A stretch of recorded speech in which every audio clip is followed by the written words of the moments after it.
Assalamualaikum warahmatullahi wabarakatuh. Perkenalkan, nama saya Muhammad Haikal dengan NIM 240170111.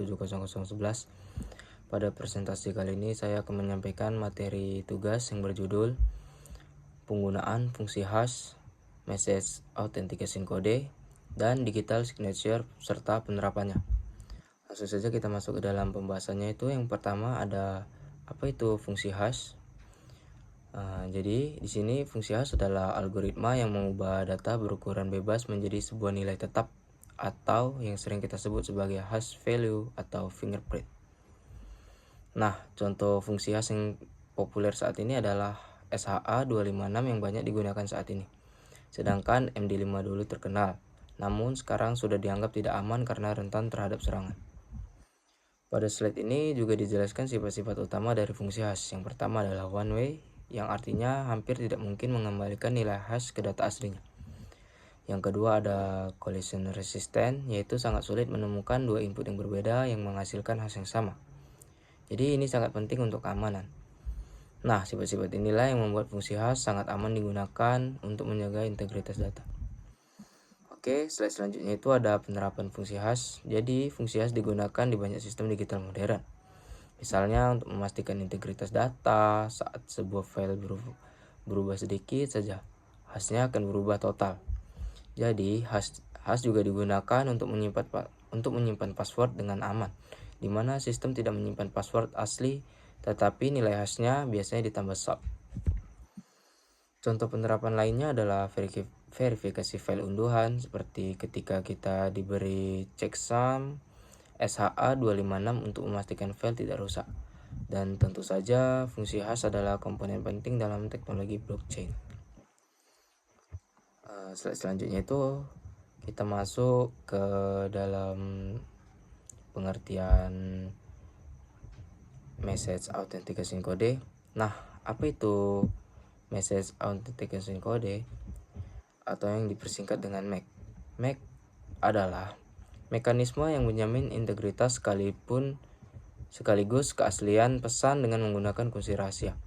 Berbeda dengan hash biasa, MAC membutuhkan kunci rahasia untuk menghasilkan output. Contoh yang paling umum yang digunakan adalah HMAC, yaitu MAC berbasis hash seperti SHA-256. Slide selanjutnya ada cara kerja dan penerapan MAC. Jadi di sini cara kerja MAC dimulai dari pengirim yang membuat nilai MAC dengan menggabungkan pesan dan kunci rahasia. Penerima kemudian melakukan perhitungan MAC yang sama. Jika hasilnya cocok, artinya pesan tidak diubah dan berasal dari pengirim yang sah.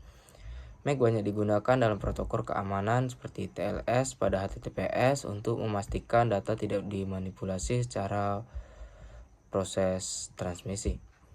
Slide selanjutnya itu ada kita masuk ke dalam pembahasan digital signature. Jadi apa itu digital signature?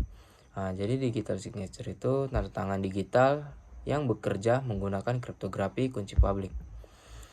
Jadi pengirim membuat hash dari pesan lalu mengenkripsinya menggunakan private key untuk menghasilkan tanda tangan digital.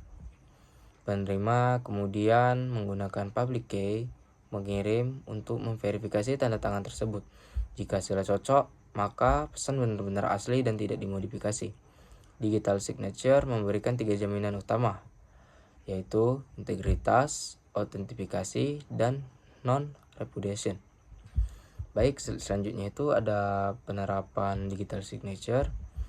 Nah, tanda tangan digital digunakan dalam banyak area seperti penandatanganan dokumen elektronik, email aman, transaksi keuangan digital, sertifikat SSL atau TLS di website, dan aplikasi e-government dan e-voting. Algoritma populer inilah untuk digital signature, diantaranya adalah RSA, DSA, dan XDSA. Baik, selanjutnya itu ada perbedaan hash, MAC, dan digital signature. Jadi, walaupun ketiganya berhubungan dengan keamanan data, tujuan dan kekuatannya berbeda. Yang pertama itu ada fungsi hash, yaitu hanya untuk integritas data. Yang kedua ada MAC untuk integritas plus autentikasi karena memakai kunci bersama. Dan yang terakhir ada digital signature, yaitu paling lengkap karena memberikan integritas, autentikasi, dan non-repudiation. Jadi pemilihannya tergantung kebutuhan keamanan sistem. Selanjutnya itu ada studi kasus. Jadi di sini ada beberapa contoh nyata, yaitu HMAC digunakan pada HTTPS untuk memastikan paket data tidak diubah pihak ketiga. Yang kedua ada digital signature, yaitu digunakan pada dokumen pajak elektronik. Dan yang terakhir ada hash, digunakan untuk memverifikasi keaslian file software sebelum instalasi.